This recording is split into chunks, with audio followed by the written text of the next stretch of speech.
and our clause with the hand, Mr. Dr. Professor Gopilal Neupaneju, Sabapati, Dr. Sushil Paudel-Jiu, Mahamantri,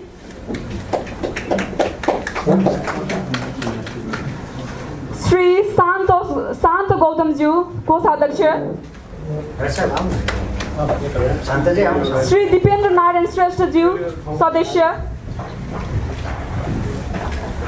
Sri Padam Raj Pant-Jiu, Sadeshya,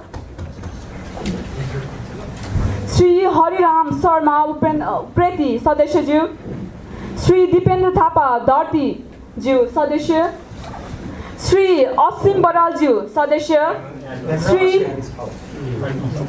Sri Sudan Shrestha-Jiu, Sadeshya, Sri Rajan Kumar Maiti, Dharti, Sadeshya, Sri Gun Bahadur Vishwakarma-Jiu, Sadeshya, Sri Sunita Bhatrai-Jiu, Sadeshya, Sri Harimaya Chural-Jiu, Sadeshya, Sri Santi Paudel-Jiu, Sadeshya, Sri Dr.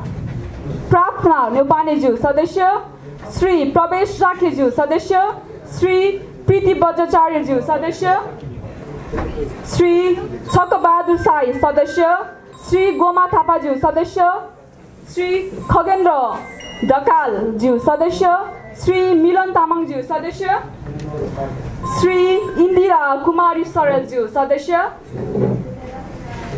Sri Prasanna Bhatrai-Jiu, Sadeshya, 20 भन्दा बढी सूचना प्रविधिबाट अनुभव प्राप्त ज्यू हाम्रो doctor Sushil पौडेल-ज्यू लाई यहाँ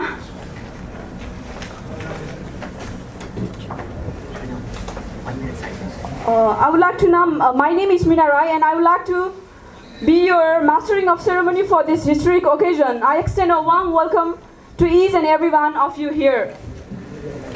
My name is Meena Rai and I'll be your mastering your ceremony. So आजको लागि आज हामी कार्यक्रमको सुरुवातबाट यो बलिदान र स्वतन्त्रताको मूल्य शहीदहरुको जयन्ती आन्दोलन र नेपालको इतिहासमा भएका सबै आन्दोलनका शहीदहरुको सम्झनामा हामी 1 मिनेटको मौन ध्यान गर्नेछौं।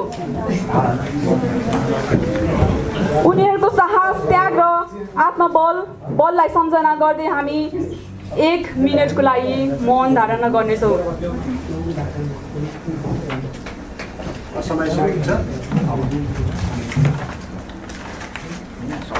ल समय सुरु हुन्छ।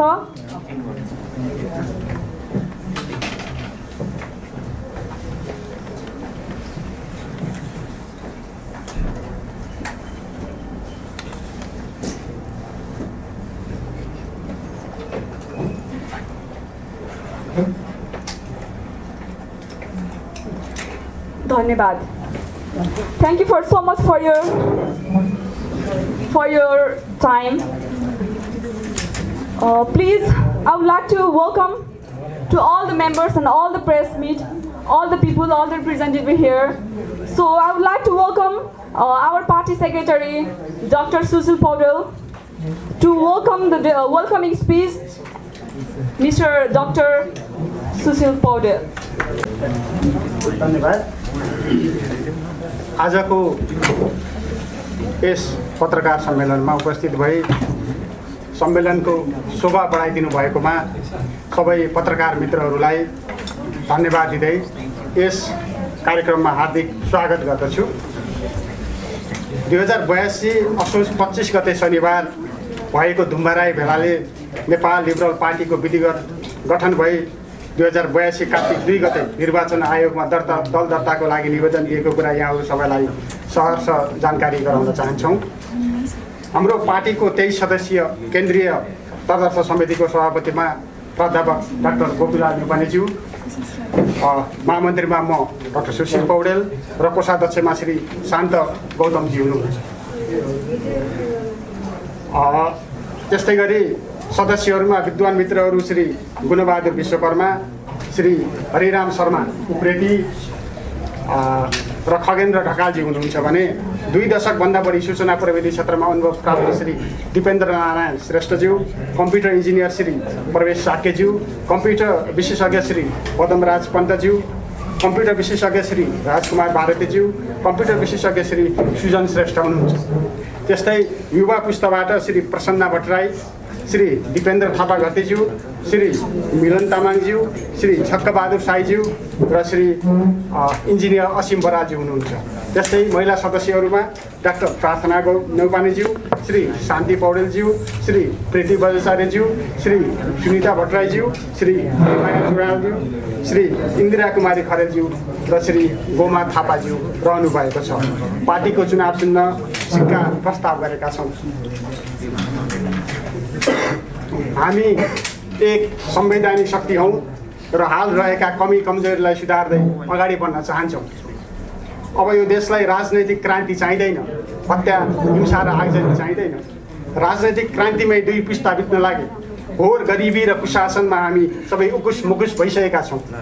हामीलाई अब आर्थिक उन्नति चाहिएको छ। नेपाल लिबरल पार्टीको एकमात्र घोषित उद्देश्य देशको आर्थिक समृद्धि रहेको छ। हामी व्यक्तिगत स्वतन्त्रता मान्छौँ, हामी नैतिक लोकतन्त्र मान्छौँ। अबदेखि जनता राज्यप्रति मात्र जिम्मेवार हुने होइन, राज्य पनि जनताप्रति उत्तरदायी हुनुपर्छ। हामी गणतन्त्र मान्छौँ, हामी राजावादी होइनौँ। हामी 2 तहको संघीयता मान्छौँ, धर्मनिरपेक्षता मान्छौँ र हामी प्रतिस्पर्धात्मक बहुदलीय व्यवस्था मान्छौँ। हामी प्रत्यक्ष निर्वाचित कार्यकारी मान्छौँ, तर कुनै अमुक व्यक्ति प्रधानमन्त्री वा राष्ट्रपति हुने बित्तिकै म्याजिक गरी विकास होला, काठमाडौँमा मेट्रो बन्ला, स्वच्छ खानेपानी खान पाइएला अथवा पूर्व पश्चिम 4 घण्टामा काट्ने गरी रेलवे बन्ला भनेर बताइदिनु। तर यो आवश्यकता एउटा सानो चुस्त मितव्ययी स्थिर सरकारको लागि हो, जसले पुँजीगत खर्च वृद्धि गरी 50% पुऱ्याओस् र यो देश हाम्रै पालामा विकसित बनोस्। अरूभन्दा हामी भिन्न छौँ, किनकि हामी उदार अर्थव्यवस्था मान्दछौँ। मेरो 2 दशकभन्दा लामो सूचना प्रविधि क्षेत्रको अनुभव र यसै क्षेत्रको विद्यार्थीको नातामा म यहाँबाट समस्या 2टा कुरा राख्न चाहन्छु। पहिलो, उदार अर्थतन्त्रले कसरी हाम्रो आर्थिक वृद्धिमा सहयोग पुर्याउँछ। एउटा सञ्चारकर्मीकै एक्जाम्पल लिउँ। तपाईँहरूलाई आफ्नै सञ्चार गृह सञ्चालन गर्ने इच्छा त अवश्य होला, तर लामो सरकारी प्रक्रिया र जटिल व्यवस्थाका कारण व्यवसाय दर्ता गर्नु नै झन्झटिलो छ। एक पटक दर्ता गरिसकेपछि कम्पनी खारेज गर्न पनि नेपालमा वर्षौँ लाग्ने समस्या छ। अनि बिचबिचमा अनेकौँ किचन। यी सबै झन्झट सहनु सजिलो कुरा होइन। त्यसमा पनि पुँजीको अभाव त छँदैछ, लगानी जुटाउन निकै समस्या पर्छ। यसको समाधान भनेको लिबरल अथवा उदार पुँजीवादी अर्थव्यवस्था हो।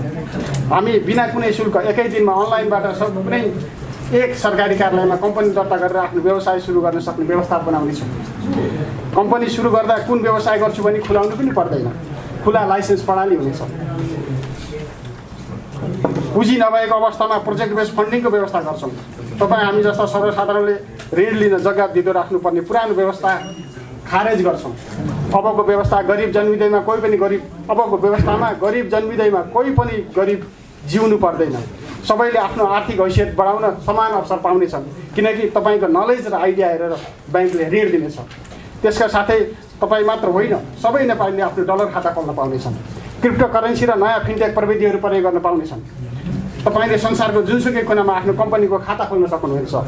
नेपालीहरूलाई विश्वभरका कम्पनीहरूमा लगानी गर्ने स्वतन्त्रता हुनेछ र त्यस्तै गरी नेप्सेमा सूचीकृत भएका हाम्रा कम्पनीहरूमा विश्वका पुँजीपतिहरूले पनि लगानी गर्न सक्नेछन्। उधारो व्यवस्था खारेज गर्नेछौँ। यो हो हाम्रो आर्थिक समृद्धिको खाता, जसले सबै जनतालाई स्वतन्त्र रूपमा व्यापार र व्यवसाय गर्न सघाउँछ, इनोभेसनलाई आधार बनाउँछ र देशलाई समृद्धिको मार्गमा अगाडि बढाउँछ। दोस्रो प्रश्न, अहिलेको सबैभन्दा ठुलो समस्या भ्रष्टाचार हो। पुराना राजनीतिक कार्यकर्ता र कर्मचारीहरूले हामीलाई टिक्न देलान् त। नेपाल लिबरल पार्टीको केन्द्रीय तथा समितिमा 7 जना 20औं वर्ष अनुभव भएका सूचना प्रविधिका विशेषज्ञहरू छौँ। हामी भ्रष्टाचारलाई जरैदेखि उखेलेर फाल्न चाहन्छौँ। हामी सूचना प्रविधि प्रयोग गरी सबै जनताको केन्द्रीय डाटाबेस बनाउनेछौँ, जसको सहयोगमा को धनी, को गरिब, को सुकुम्बासी, को हुकुमबासी, को स्वदेशी र को विदेशी भन्ने सबै जानकारी सरकारसँग हुनेछ। डिजिटाइजेसन मार्फत सरकारी सेवालाई पूर्ण पारदर्शी र सरल बनाई घुस दिनु नपर्ने सिस्टम बनाउनेछौँ। घुस लिइहालेछन् भने पनि ट्र्याकिङ सिस्टम बनाउँछौँ।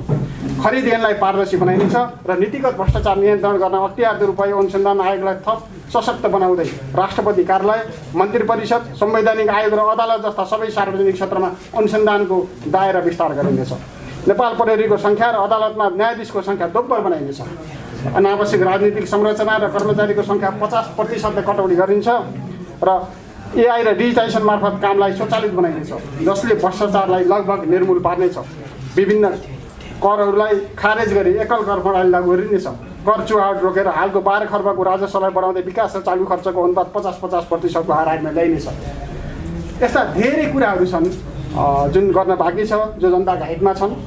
नेपाल लिबरल पार्टीले लिएका यस्तै नीति र रणनीतिहरू हामीले हाम्रो वेबसाइट www.liberal.org.np मा राखेका छौँ।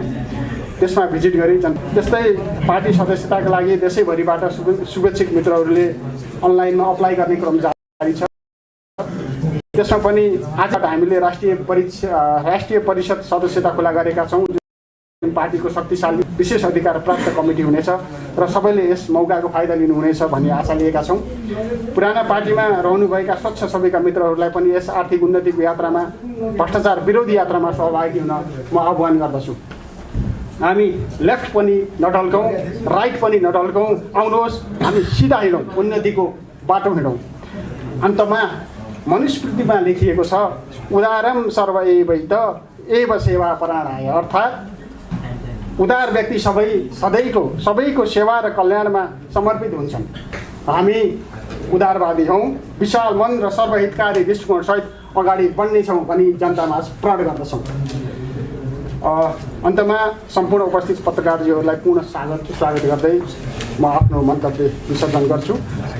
पत्रकार महोदयले राख्नु प्रश्नको उत्तर अन्तिममा पार्टी सभापतिज्यूले दिनुहुनेछ। धन्यवाद। Our major political philosophy stands on 6 pillars. हाम्रो चाहिँ मेजर पोलिटिकल फिलोसोफी चाहिँ 6 पिलरमा स्ट्यान्ड हुन्छ। त्यो चाहिँ individual freedom, economic liberalism, good governance, state restructuring, rule of law र justice. Our first major policy area भनेको चाहिँ इकोनोमिक लिबरलिजम हो। इकोनोमिक लिबरलिजममा चाहिँ नेपाल लिबरल पार्टीले चाहिँ के बिलिभ गर्छ भने प्रोस्पेरिटी चाहिँ फ्रिडमबाट मात्र आउँछ भन्ने बिलिभ गर्छ, स्पेसली चाहिँ इकोनोमिक फ्रिडमबाट। हाम्रो अब्जेक्टिभ चाहिँ क्लियर छ। हाम्रो अब्जेक्टिभ के क्लियर छ भने हामीले चाहिँ एम्प्लोइमेन्ट जेनेरेसन गर्नुपर्छ। कसरी एम्प्लोइमेन्ट जेनेरेसन गर्ने भन्दा wider participation of the private sector. Private सेक्टरको चाहिँ वाइडर पार्टिसिपेसन हुनु पर्यो इकोनोमीमा भन्ने चाहिँ हाम्रो मेजर एउटा पोलिसी हो, जसले चाहिँ ट्रेड इन्डस्ट्रिज र इन्भेस्टमेन्ट चाहिँ बढाउँछ। अर्को भनेको चाहिँ प्राइस स्टेबलाइज गर्नुपर्छ। कसरी स्टेबलाइज गर्ने भन्दा डोमेस्टिक प्रोडक्सन चाहिँ बुस्ट गरेर स्टेबलाइज गर्नुपर्छ। अर्को भनेको लिफ्ट अननेसेसरी रेस्ट्रिक्सन। अघि सरले पनि भन्नुपर्छ हाम्रो इकोनोमीमा चाहिँ अननेसेसरी रेस्ट्रिक्सन्सहरू छ, जसले गर्दाखेरि चाहिँ कसैले बिजनेस गर्छु भन्दाखेरि उनीहरूलाई लाइसेन्स ब्यारियरदेखि लिएर बिजनेस गर्नलाई नै अलिकति गाह्रो बनाउने खालको पोलिसीहरू छ, प्रोसिड्युरल ब्यारियर, विभिन्न खालका झन्झटहरू छन्। त्यसलाई चाहिँ लिफ्ट गर्नुपर्छ। लिफ्ट गरेर चाहिँ प्राइभेट सेक्टरको पार्टिसिपेसन चाहिँ बढाउनुपर्छ भन्ने एउटा सिद्धान्त छ हाम्रो पार्टीको। अर्को भनेको चाहिँ अब यो कसरी गर्ने भन्दा प्राइभेट सेक्टरहरूलाई पनि इन्करेज गर्नुपर्छ। कसरी इन्करेज गर्ने भन्दाखेरि ट्याक्स कट गरेर ट्याक्स चाहिँ अलिकति कम गर्नुपर्छ, जसले गर्दाखेरि चाहिँ प्राइभेट सेक्टरहरू चाहिँ इकोनोमीमा उनीहरूको पार्टिसिपेसन बढ्छ। अर्को भनेको चाहिँ project based funding, monetarism, free investment and reinvestment, management contract of the public enterprises, international trade, license free trade and industries, tax free company registration and renewal policy, open foreign investment, small, open, accountable and transparent government, open, free and competitive market, deregulation of market, politics free work site, promoting liberal values. यो चाहिँ एक्टिभिटिजहरू छ जसले गर्दाखेरि चाहिँ economic liberalism further promote हुन्छ। अर्को अब यसको लागि चाहिँ के लजहरू चाहिन्छ भन्दाखेरि anti corruption law, anti cartel law, anti syndicate and anti monopoly law, anti merger and acquisition law for bank and financial institutions, floating currency exchange law, property law, anti terrorist law to open foreign investment in all sectors, market deregulation law, anti fraud law, consumer लदेखि लिएर विभिन्न लहरू छ जसलाई चाहिँ हामीले reform गर्न जरुरत छ। त्यस्तै अहिले रहेका कानुनहरू पनि विभिन्न यस्तो कानुनहरू छ जसले गर्दाखेरि चाहिँ प्राइभेट सेक्टरलाई डिस्करेज भइरहेछन्, इकोनोमीमा चाहिँ फर्दर पार्टिसिपेसन भएको छैन। तिनीहरू लजहरू पनि क्यान्सल गर्नुपर्छ। अर्को भनेको चाहिँ रुल अफ ल। हाम्रो अर्को मेजर फिलोसफी चाहिँ के हो भने इक्वालिटी बिफोर ल। इक्वालिटी बिफोर ल, ल चाहिँ सबैलाई बराबर हुनुपर्छ भन्ने चाहिँ एउटा मेजर फिलोसफी हो। अर्को भनेको supremacy of law, not of group or superman. Provision of minimum law with no conflict. Eligible voters at home, eligible voters at home and abroad. बाहिर रहेका सिटिजन्स, नेपाली सिटिजन्सहरूलाई पनि भोटिङ राइट्सबाट वञ्चित गर्नु हुँदैन भन्ने पनि हाम्रो एउटा स्ट्यान्ड छ। अर्को भनेको रिफर्म इन पोलिटिक्स, त्यसमा in cadre based politics by mass politics. Replace selfish politics with the politics of principles. Ban the politics of hate, defamation, instability, inhumanity, terrorism, provoking, anti constitutional and collectivist politics. अर्को भनेको limit the tenure of the politics. र अर्को भनेको reform, ब्युरोक्रेसीमा पनि एकदमै reform चाहिएको छ। Reduce the number of government servants, use technology in civil service. यो चाहिँ ई गभर्नेन्सको पनि कुरा आउँछ जसले गर्दाखेरि भ्रष्टाचार नियन्त्रणमा हेल्प हुन्छ। अर्को भनेको reverse service delivery policies of civil servants. यिनीहरू कुराबाट चाहिँ यो चाहिँ हाम्रो मेजर पोलिसी, हाम्रो फिलोसफी हो। Which is not individual freedom, because अहिलेको सिचुएसनमा इन्डिभिजुअल फ्रिडम मात्रै फ्री स्पिच मात्रै फ्रिडम भनेछ। This is not, we do not consider individual freedom is not only about talking, speaking. So bodily right, right to bear children, equal right to divorce irrespective of gender, right to partner selection irrespective of caste, age and religions, right to marriage and remarriage according to the law. Because right now in the context of the present existing situations of our Nepal, all over the world, we can see what is the situations behind the social constructivism, like social constructive of Nepal and around the world. So we like to talk, we will focus on the bodily right. So right about the voting rights, right to vote without any discrimination, anomalies, discriminations based on residential locations and on registration. Because our young youth generation, myself, I represent from the Gen Z, but because all of the people's youth are going in abroad, so we want to represent, we want to give the voice, like they can even vote wherever they live, wherever they watch us, wherever they love Nepal. So right to life, anomalies, protections of the life of the peoples and from the government is not mandatory. So right to life, this is very important point.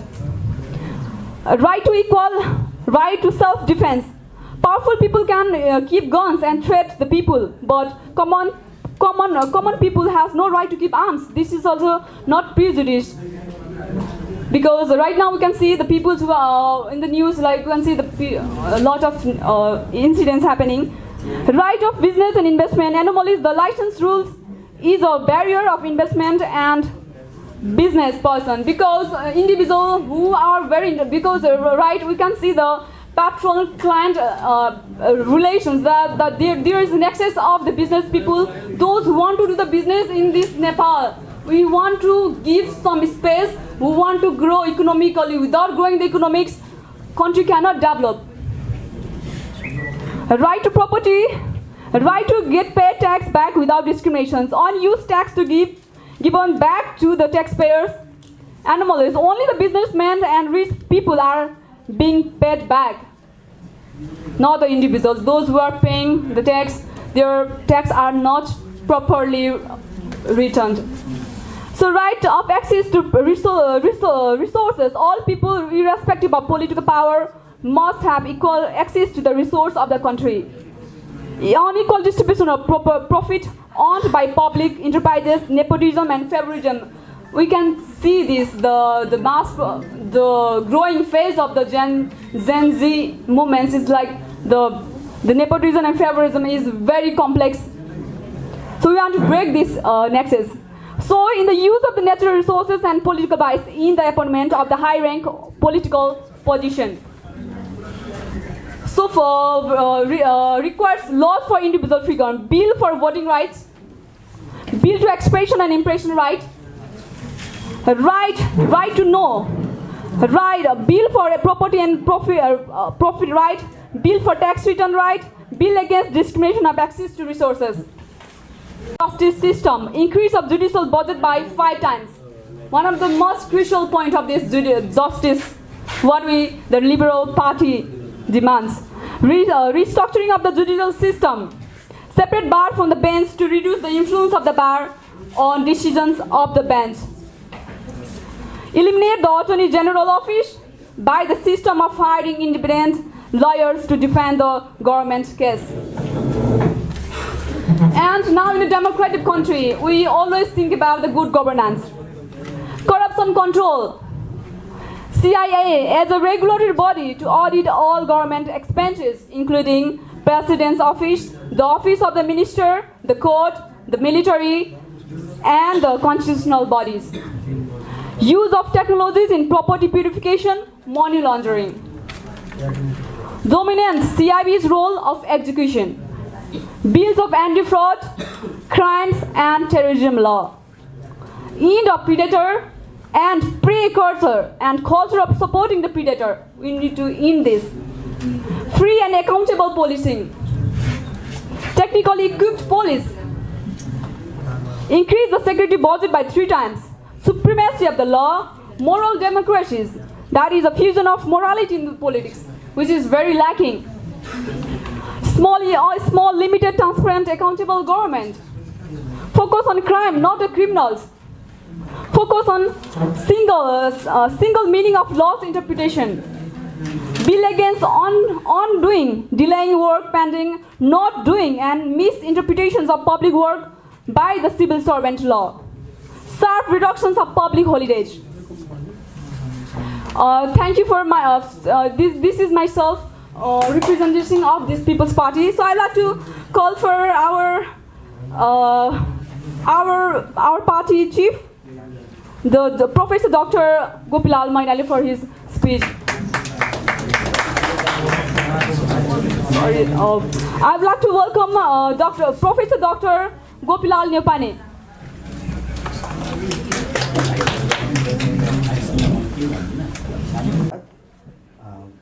यो सवाल के हो भने नेपालमा न्याय छैन।